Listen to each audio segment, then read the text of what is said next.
미국이 배를 못 만듭니다. 이 말 농담이 아닙니다. 세계 최강 미합 중국 해군. 항공모함 11척, 핵잠수함 70척을 보유한 사상 최강의 해군력. 그런데 지금 그 군함을 고칠 곳이 없습니다. 아니, 더 정확히 말하겠습니다. 미국에서 수개월 걸리는 군함 수리를 한국은 단 3일 만에 끝내버렸습니다. 미 해군 참모 총장이 직접 비행기를 타고 한국 울산과 거제에 날아왔습니다. 세계 최강의 해군이 한국에 무릎을 꿇은 겁니다. 오늘 이 영상을 끝까지 보시면 왜 미국이 한국 없이는 해군을 운영할 수 없는지, 그리고 한국 조선업이 어떻게 전 세계 바다를 지배하게 되었는지 소름이 돋을 정도로 정확하게 알게 되실 겁니다. 자, 이 이야기를 제대로 이해하려면 우리는 지금으로부터 약 50년 전으로 돌아가야 합니다. 한국이 배를 한 척도 제대로 못 만들던 시절. 전 세계가 비웃던 그때로 말이죠. 1970년대 초반. 대한민국은 1인당 국민소득이 겨우 $300도 안 되는 세계에서 가장 가난한 나라 중 하나였습니다. 전쟁의 폐허 위에서 겨우 일어서기 시작한 나라. 그런 나라가 감히 배를 만들겠다고 나섰습니다. 당시 현대건설의 정주영 회장. 이 사람이 얼마나 대담했는지 여러분 한번 들어보세요. 조선소가 없었습니다. 기술도 없었습니다. 경험은 당연히 제로였습니다. 그런데 이 사람이 뭘 했냐면요. 배를 만들 조선소를 짓기도 전에 먼저 배 2척을 수주해버립니다. 잠깐 다시 한번 말할게요. 조선소가 없는데 배를 먼저 팔았습니다. 전 세계 어디에도 이런 사례는 없었습니다. 미친 짓이라고 했습니다. 불가능하다고 했습니다. 그런데 정주영은 달랐습니다. 그가 유럽은행에 차관을 얻으러 갔을 때 은행가들은 콧방귀를 뀌었습니다. 한국이 배를 만든다고? 전쟁 끝난 지 20년밖에 안 된 나라가? 그때 정주영이 주머니에서 꺼낸 것 500원짜리 지폐 한 장이었습니다. 이것 보이십니까? 우리 조상은 400년 전에 이미 철갑선을 만들었습니다. 세계 최초의 철갑선입니다. 우리가 배를 못 만들 이유가 어디 있습니까? 은행가들은 할 말을 잃었습니다. 그리고 차관이 승인됩니다. 그렇게 시작된 현대 조선소. 울산 미포만의 허허벌판에 조선소를 지으면서 동시에 배를 만들었습니다. 건물을 올리면서 용접을 했습니다. 도크가 완성되기도 전에 선체를 조립했습니다. 세계 조선 역사에서 전무후무한 일이었습니다.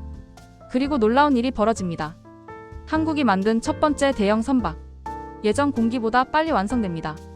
품질, 세계 최고 수준이었습니다. 전 세계 조선업계가 술렁였습니다. 저 가난한 나라가 어떻게. 하지만 이건 시작에 불과했습니다. 1980년대 거제도의 대우조선소와 삼성중공업 조선소가 잇따라 들어서면서 한국은 세계 조선업의 판도를 완전히 뒤바꾸기 시작합니다. 배경음악 톤 다운, 어두운 분위기. 자, 그런데요. 여기서 반전이 있습니다. 한국 조선업에도 암흑기가 찾아옵니다. 이걸 모르면 지금의 기적이 얼마나 대단한지 절대 알 수 없습니다. 2010년대 중반 글로벌 해운 불황이 덮쳤습니다. 발주 물량이 곤두박질 쳤고 거제도에서만 거의 10만 개의 일자리가 사라졌습니다. 10만 명입니다. 한 도시가 통째로 무너졌습니다. 대우조선해양은 천문학적인 적자에 허덕였고 구조조정에 칼바람이 불었습니다. 숙련된 용접공들, 30년 경력의 베테랑 기술자들이 조선소를 떠났습니다. 어떤 이는 택시기사가 되었고 어떤 이는 치킨집을 차렸습니다. 바로 그 시기에 중국이 치고 올라옵니다. 중국은 정부 보조금을 등에 업고 저가 공세를 퍼부었습니다. 2018년부터 2023년까지 무려 6년 연속 세계 수주량 1위. 전 세계 언론은 단언했습니다. 한국 조선업은 끝났다. 끝났다고요? 한국인을 너무 모르는 소리입니다. 한국 조선업은 죽지 않았습니다. 오히려 이를 악물었습니다. 중국이 싸구려 벌크선을 찍어내는 동안 한국은 완전히 다른 길을 걸었습니다. 중국이 절대 따라올 수 없는 것. 바로 고부가 가치 선박입니다. LNG 운반선. 액화천 연가스를 영하 163도로 유지하면서 바다 위를 달리는 지구상에서 가장 기술 난도가 높은 선박. 한 척 가격이 얼마인 줄 아십니까? 약 2억 5천만 달러. 하나로 3,500억 원입니다. 이 배를 제대로 만들 수 있는 나라가 지구상에 몇 개나 될까요? 사실상 한국뿐입니다. 중국이 아무리 쫓아와도 LNG 운반선의 핵심 기술인 카고 탱크 멤브레인 시스템, 극저온 용접 기술, 보이로프 가스 관리 시스템. 이건 하루아침에 배우는 게 아닙니다. 수십 년의 노하우가 녹아있는 기술입니다. 그 결과가 어떻게 되었느냐. 2026년 현재 HD항 조선해양의 연간 수주 목표는 233억 달러. 전년 대비 29% 상향입니다. 한국 조선 3사의 수주 잔고는 150조 원을 돌파했습니다. 150조 원이요. 이게 얼마나 큰 돈인지 웬만한 나라의 국방 예산보다 큽니다. 그런데요, 여기서 진짜 대반전이 시작됩니다. 한국 조선업에 역대급 기회가 찾아온 겁니다. 그것도 세계 최강의 나라, 미국으로부터. 2025년 미국 백악관이 충격적인 보고서를 발표합니다. 미국 조선업 점유율 전 세계 1% 미만. 여러분, 이거 실화입니다. 세계 최강대국 미국이 배를 못 만듭니다. 아니, 좀 더 정확히 말하겠습니다. 미국에는 상업용 대형 선박을 건조할 능력이 있는 조선소가 사실상 없습니다. 군함을 만드는 조선소도 두세 곳밖에 남지 않았는데 그마저도 만성적인 인력 부족과 시설 노후화에 시달리고 있습니다. 왜 이렇게 됐을까요? 간단합니다. 미국은 수십 년간 조선업을 방치했습니다. 제조업은 전부 중국과 동남아로 넘겼죠. 월스트리트의 금융이랑 실리콘밸리의 IT만 챙기면 되는 줄 알았습니다. 그런데 갑자기 중국이 군함을 미친 듯이 찍어내기 시작한 겁니다. 중국 해군의 함정수는 이미 미 해군을 넘어섰습니다. 숫자로는요. 그리고 미국은 기존 함정의 정비조차 제때 못하고 있습니다. 군함이 항구에 묶여 있는 겁니다. 고장난 채로. 수리할 곳이 없으니까. 그때 미국이 고개를 돌린 곳. 바로 한국이었습니다. 2025년 5월. 존 펠람 미국 해군성 장관이 비행기에 올라탑니다. 목적지는 워싱턴도 하와이도 아닙니다. 대한민국 울산. 그리고 거제. 세계 최강 미 해군의 수장이 한국 조선소를 직접 보러 온 겁니다. 그리고 같은 해 11월. 이번에는 더 높은 사람이 옵니다. 데릴 커들 미국 해군 참모 총장. 미 해군의 실질적인 작전 사령관이자 세계에서 가장 강력한 해군력을 지휘하는 사람. 그가 HD 현대중공업 울산 본사와 하나오션 거제 사업장을 연달아 방문합니다. 강조 잠깐, 이게 얼마나 이례적인 일인지 아십니까? 미국 해군 참모 총장이 외국 조선소를 직접 방문한다는 건 역사적으로 거의 전례가 없는 일입니다. 그것도 하루에 두 곳을 연달아요. 그만큼 급했다는 뜻입니다. 그만큼 절실했다는 뜻입니다. 커들 총장은 거대한 도크에 올라가 건조 중인 함정과 상선들을 둘러봤습니다. 수백 미터 길이의 선체 블록들이 정밀하게 조립되는 과정, 수천 명의 기술자들이 일사불란하게 움직이는 현장. 그의 표정이 변했습니다. 그리고 그가 남긴 말.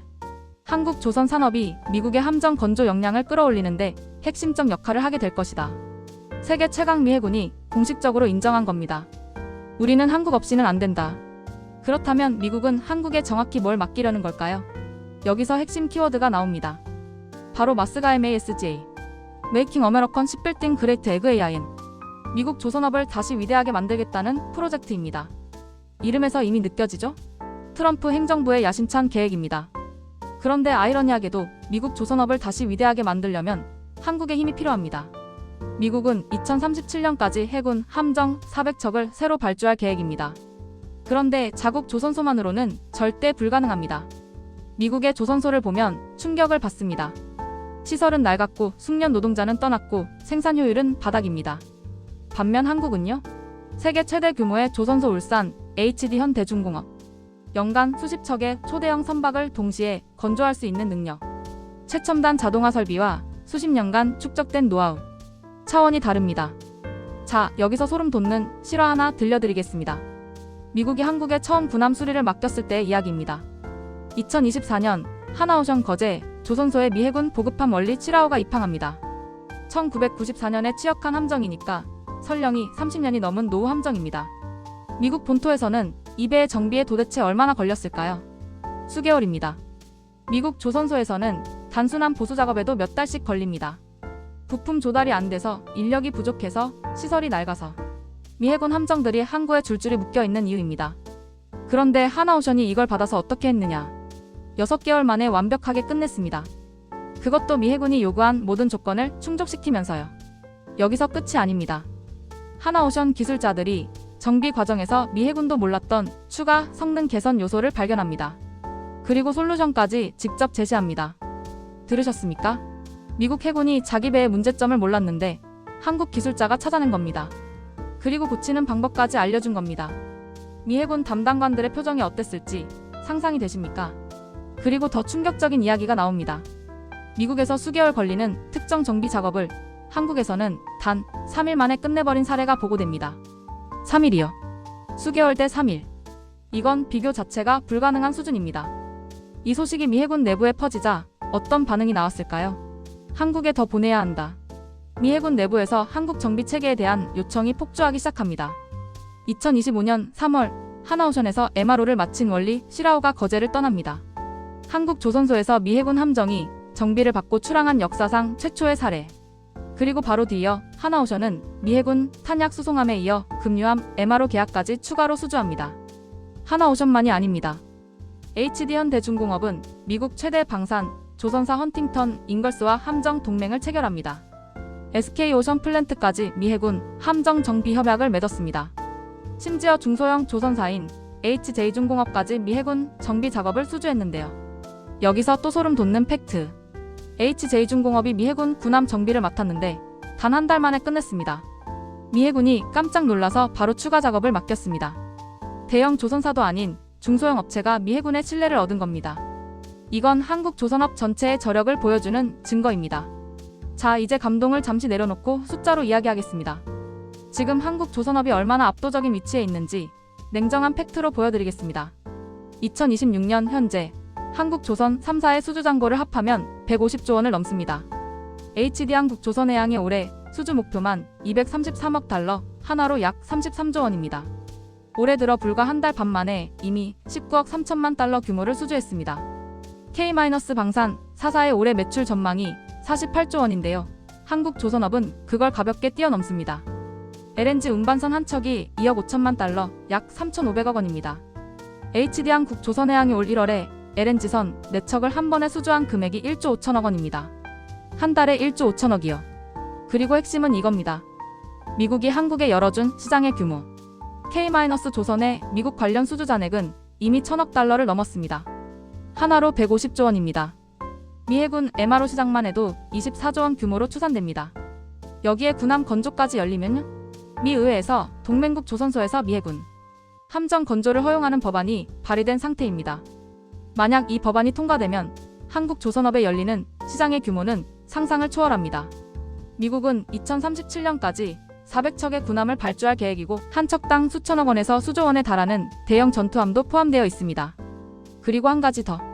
하나오션은 이미 미국 필리 조선소를 인수하고 50억 달러, 약 7조 원을 투자해 시설을 확장하고 있습니다. HD 현대중공업은 미국 자본운용사 서버러스와 조선소 현대화 협력을 추진 중입니다. 한국 기업들이 미국 본토에 직접 생산 기지를 만들고 있는 겁니다. 자, 그러면 전 세계는 이 상황을 어떻게 보고 있을까요? 미국 CNBC는 보도했습니다. 한국은 미국 조선업 재건의 유일한 희망이다. 유일한 희망이요. 세계 최강 미국이 한국을 유일한 희망이라고 부르는 겁니다. 미국 해군참 모 총장 커들은 이렇게 말했습니다. 한국과 협력할 때 미 해군은 최고 성능의 함정을 확보할 수 있다. 외교적 수사를 걷어내면 이 말의 진짜 뜻은 하나입니다. 한국 없이는 못한다. 해외 밀리터리 커뮤니티에서는 이런 반응이 쏟아지고 있습니다. 한국은 미국이 수개월 걸리는 걸 3일 만에 끝냈다고? 이건 기술력이 아니라 마법이다. 한국 전쟁 때 폐허가 된 나라가 지금 미국 군함을 고쳐주고 있다. 이보다 더 드라마틱한 역전이 있나? 한국 조선소의 효율성은 미국뿐 아니라 유럽 전체를 합쳐도 따라갈 수 없는 수준이다. 일본 언론도 술렁이고 있습니다. 일본 조선업은 과거 세계 1위였지만 지금은 한국과 중국에 밀려 명맥만 유지하는 수준입니다. 일본의 이마바리 조선 등이 합병을 추진하고 있지만 한국과의 기술 격차는 좁혀지지 않고 있습니다. 중국은요?